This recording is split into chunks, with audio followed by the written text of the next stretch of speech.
ರಾಜ್ಯದಲ್ಲಿ ನಕಲಿ ಜಾತಿ ಪ್ರಮಾಣ ಪತ್ರ ನೀಡುವ ಅಧಿಕಾರಿಗಳ ವಿರುದ್ಧ ಮತ್ತು ಸುಳ್ಳು ಮಾಹಿತಿ ನೀಡಿ ನಕಲಿ ಜಾತಿ ಪ್ರಮಾಣ ಪತ್ರ ಪಡೆದವರ ವಿರುದ್ಧ ಸೂಕ್ತವಾದ ಕಾನೂನು ಕ್ರಮ ಕೈಗೊಳ್ಳುವಂತೆ ಒತ್ತಾಯಿಸಿ ಕಲ್ಯಾಣ ಕರ್ನಾಟಕ ಪ್ರದೇಶ ವಾಲ್ಮೀಕಿ ನಾಯಕ ಸಂಘದಿಂದ ಜಿಲ್ಲಾಧಿಕಾರಿಗಳ ಕಚೇರಿ ಎದುರು ಪ್ರತಿಭಟನೆ ಮಾಡಲಾಗಿದೆ. ಜಿಲ್ಲಾಧಿಕಾರಿಗಳ ಕಚೇರಿಯ ಎದುರುಗಡೆ ನಡೆದ ಪ್ರತಿಭಟನೆಯಲ್ಲಿ ಮಾಜಿ ಸಂಸದರು ಮತ್ತು ಮಾಜಿ ವಿಧಾನ ಪರಿಷತ್ ವಿರೋಧ ಪಕ್ಷದ ನಾಯಕರು ವಿ.ಎಸ್. ಉಗ್ರಪ್ಪ ಹಾಗೂ ಮಾಜಿ ಉಪ ಮಹಾಪೌರರು ಮತ್ತು ಕಲ್ಯಾಣ ಕರ್ನಾಟಕ ಪ್ರದೇಶ ವಾಲ್ಮೀಕಿ ನಾಯಕ ಸಂಘದ ಅಧ್ಯಕ್ಷರಾದ ನಂದಕುಮಾರ್ ಪಾಟೀಲ್ ಅವರ ನೇತೃತ್ವದಲ್ಲಿ ಪ್ರತಿಭಟನೆಯನ್ನು ಮಾಡಲಾಯಿತು. ಈ ಸಂದರ್ಭದಲ್ಲಿ ಮಾತನಾಡಿದ ಮಾಜಿ ಸಂಸದ ವಿ.ಎಸ್. ಉಗ್ರಪ್ಪ ಅವರು ರಾಜ್ಯದಲ್ಲಿ ನಕಲಿ ಜಾತಿ ಪ್ರಮಾಣ ಪತ್ರ ನೀಡುವ ಅಧಿಕಾರಿಗಳ ವಿರುದ್ಧ ಮತ್ತು ಸುಳ್ಳು ಮಾಹಿತಿ ನೀಡಿ ನಕಲಿ ಜಾತಿ ಪ್ರಮಾಣ ಪತ್ರ ಪಡೆಯುತ್ತಿರುವ ವಿರುದ್ಧ ಸೂಕ್ತ ಕಾನೂನು ಕ್ರಮ ಆಗಬೇಕು. ಕರ್ನಾಟಕ ರಾಜ್ಯದ ಎಸ್ಸಿ ಮೀಸಲಾತಿ 17% ಎಸ್ಟಿ 7%, ಒಬಿಸಿ 38%, ಒಟ್ಟು 56% ಮೀಸಲಾತಿಯನ್ನು ಭಾರತ ಸರ್ಕಾರದ ಸಂವಿಧಾನ 9ನೇ ಶೆಡ್ಯೂಲ್ಗೆ ಸೇರಿಸುವುದರ ಬಗ್ಗೆ ತಿಳಿಸಿದರು. Bureau report RJ32 Kannada news, Kalaburagi.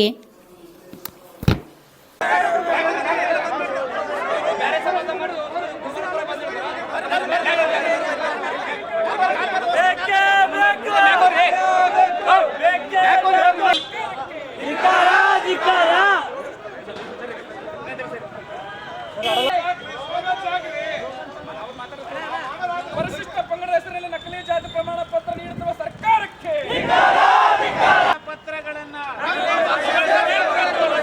ನಕಲಿ ಜಾತಿ ಪ್ರಮಾಣ ಪತ್ರಗಳನ್ನ ಭ್ರಷ್ಟಾಧಿಕಾರಿಗಳಿಗೆ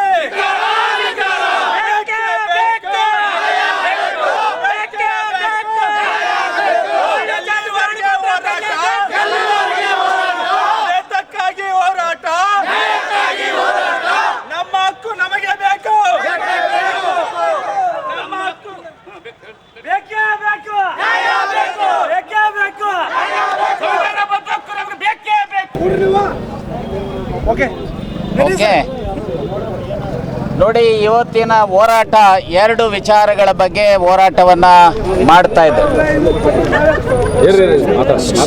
ಒಂದು, 2022ರ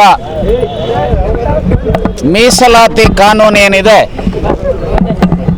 SCಗಳಿಗೆ 17%, STಗಳಿಗೆ 7%, ಹಿಂದುಳಿದವರಿಗೆ 32%, ಒಟ್ಟು 56% ಮೀಸಲಾತಿಯ ಕಾನೂನನ್ನು ಇವತ್ತು ನ್ಯಾಯಾಲಯಗಳು ತಡೆ ಹಿಡಿದಿದ್ದಾವೆ. ಸೊ ಆ ಕಾನೂನನ್ನು ಸಂವಿಧಾನದ 9ನೇ ಶೆಡ್ಯೂಲ್ಗೆ ಸೇರಿಸಬೇಕು. ತನ್ನ ಮೂಲಕ ಈ ರಾಜ್ಯದ ಪರಿಶಿಷ್ಟ ಜಾತಿ, ಪರಿಶಿಷ್ಟ ಪಂಗಡ ಮತ್ತು ಹಿಂದುಳಿದವರಿಗೆ 56% ಮೀಸಲಾತಿಯನ್ನು ಕೊಡಬೇಕು ಅಂಥೇಳಿ ಕೇಂದ್ರ ಮತ್ತು ರಾಜ್ಯ ಸರ್ಕಾರಗಳನ್ನು ಒತ್ತಾಯ ಮಾಡ್ತಕ್ಕಂಥ ಒಂದು ವಿಚಾರ. ಎರಡನೇದು, ಇವತ್ತು ರಾಜ್ಯದಲ್ಲಿ ಸುಮಾರು 2.5 ಲಕ್ಷಕ್ಕೂ ಹೆಚ್ಚು ಜನ ನಕಲಿ ಪ್ರಮಾಣ ಪತ್ರಗಳನ್ನು, ಜಾತಿ ಪ್ರಮಾಣ ಪತ್ರಗಳನ್ನು ತೆಗೆದುಕೊಂಡಿದ್ದಾರೆ. ಅದು ಗುಲ್ಬರ್ಗ ಜಿಲ್ಲೆ ಇರ್ಬೋದು, ಯಾದಗಿರಿ ಇರ್ಬೋದು, ರಾಯಚೂರು ಇರ್ಬೋದು, ಬಾಗಲಕೋಟೆ ಇರ್ಬೋದು, ಬೆಳಗಾಂ ಇರ್ಬೋದು, ಬಿಜಾಪುರ ಇರ್ಬೋದು, ಹೀಗೆ ಅನೇಕ ಜಿಲ್ಲೆಗಳಲ್ಲಿ ಸಂವಿಧಾನದ ರೀತಿಯ ಅಥವಾ 1950ರ ST ಮೀಸಲಾತಿಯ ಆದೇಶದ ಹಿನ್ನೆಲೆಯಲ್ಲಿ ಕೆಲವು ಜಾತಿಗಳು ST ಆಗದ ಇದ್ದರೂ ಕಾನೂನು ಬಾಹಿರವಾಗಿ ಇವತ್ತು ಅಧಿಕಾರಿಗಳು ಕೆಲವರಿಗೆ ಸರ್ಟಿಫಿಕೇಟನ್ನು ಕೊಡ್ತಾ ಇದ್ದಾರೆ. ಮತ್ತು ಕೆಲವರು ಸಹ ಆ ರೀತಿ ಸುಳ್ಳು ಮಾಹಿತಿಗಳನ್ನು ಕೊಟ್ಟು ಸರ್ಟಿಫಿಕೇಟ್ಸನ್ನು ತೆಗೆದುಕೊಳ್ತಾ ಇದ್ದಾರೆ. ಈ ಹಿನ್ನೆಲೆಯಲ್ಲಿ ಸಾರ್ವಜನಿಕ ಹಿತಾಸಕ್ತಿಯನ್ನು ಸಹ ಹೈಕೋರ್ಟಿನಲ್ಲಿ ಹೂಡಲಾಗಿದೆ. ಅದರಲ್ಲಿ ಕ್ರಮ ಜರುಗಿಸಬೇಕು ಅಂಥೇಳಿ ಹೈಕೋರ್ಟಿನ ಆದೇಶವೂ ಇದೆ. ಒಂದಲ್ಲ 3 ಸಾರಿ ಡೈರೆಕ್ಷನ್ಸನ್ನು ಕೊಟ್ಟಿದ್ದಾರೆ.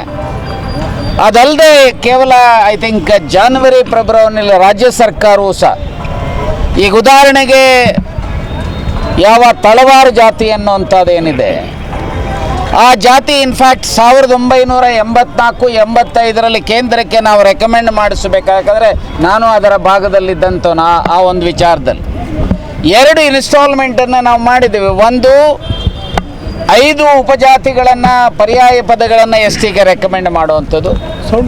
ಎರಡನೇದು ಪರಿವಾರ ಮತ್ತು ತಳವಾರ ಅನ್ನೋದನ್ನು ಒಂದು ತಿಂಗಳ ನಂತರ ರೆಕಮೆಂಡ್ ಮಾಡಿದ್ದು. ಎರಡನ್ನೂ ಸಹ ಈಗ ಕೇಂದ್ರ ಸರ್ಕಾರ 5 19 ಏಪ್ರಿಲ್ 1991 ಸಂವಿಧಾನ ತಿದ್ದುಪಡಿ ತಂದು ಸೇರಿಸಿದ್ದಾರೆ.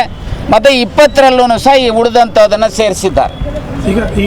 ಸೊ ಅದರಲ್ಲಿ ಸ್ಪಷ್ಟ ಇದೆ, ಯಾರು ವಾಲ್ಮೀಕಿ ಸಮಾಜ ಅಥವಾ ನಾಯಕ ಸಮಾಜದ ಯಾರಿದ್ದಾರೆ ಅವರು ತಳವಾರಿಕೆ ಮಾಡುವಂಥವ್ರಿಗೆ ಆ ಸರ್ಟಿಫಿಕೇಟನ್ನು ಕೊಡಬೇಕು ಅನ್ನೋದು ಸ್ಪಷ್ಟವಾಗಿದೆ.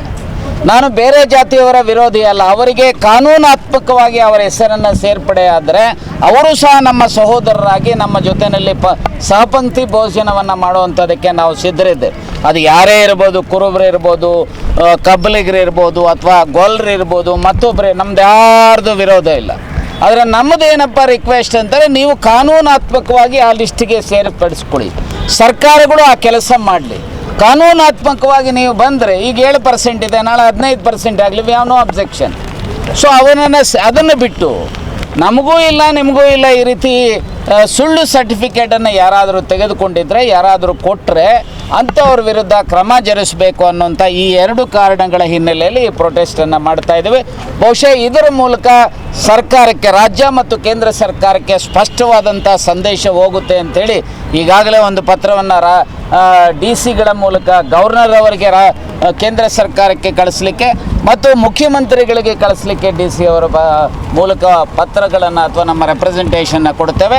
ಇದರಲ್ಲಿ ಸ್ಪಷ್ಟವಾಗಿ ಹೇಳಿದ್ದೇವೆ, ಏನು 56% ಮೀಸಲಾತಿ 2022ರಲ್ಲಿ ರಾಜ್ಯದಲ್ಲಿ ಮಾಡಿರುವಂಥ ಕಾನೂನು ಊರ್ಜಿತ ಆಗಬೇಕು ಅನ್ನೋದ್ರೆ ಸಂವಿಧಾನದ 9 ಶೆಡ್ಯೂಲ್ಗೆ ಕೊಡುವಂಥ ದೃಷ್ಟಿಯಿಂದ ಸೊ ಆಲ್ ಪಾರ್ಟಿ ಡೆಲಿಗೇಷನ್ ರಾಜ್ಯ ಸರ್ಕಾರ ತೆಗೆದುಕೊಂಡು ಹೋಗಿ ಕೇಂದ್ರ ಸರ್ಕಾರದ ಮೇಲೆ ಒತ್ತಡ ತರಬೇಕು ಮತ್ತು ಕೇಂದ್ರ ಸರ್ಕಾರ ಅದನ್ನು ಸೇರಿಸುವಂಥ ಕೆಲಸ ಮಾಡಬೇಕು. 9th ಶೆಡ್ಯೂಲ್ಗೆ ಹೇಗೆ ತಮಿಳುನಾಡನ್ನ ಸೇರಿಸಿದಾರೋ ಹಾಗೆ ಅದೇ ರೀತಿಯಲ್ಲಿ ರಾಜ್ಯದಲ್ಲಿ ಇವತ್ತೇನು ಸುಳ್ಳು ಸರ್ಟಿಫಿಕೇಟ್ಗಳನ್ನು ಬೇರೆ ಬೇರೆಯವರು ಪಡೆದಿದ್ದಾರೆ ಅವ್ರ ಮೇಲೆ ಕ್ರಮ ಜರುಗಿಸಬೇಕು ಮತ್ತು ಕೊಟ್ಟಂಥವರ ಅಧಿಕಾರಿಗಳ ಮೇಲೂ ಕ್ರಮ ಜರುಗಿಸಬೇಕು. ಇನ್ನು ಮುಂದೆ ಯಾವುದೇ ಕಾರಣಕ್ಕೂ ಆ ರೀತಿಯ ನಕಲಿ ಜಾತಿ ಪ್ರಮಾಣ ಪತ್ರಗಳನ್ನು ಕೊಡಬಾರದು ಅಂಥೇಳಿ ಆಗ್ರಹಿಸ್ತೇವೆ.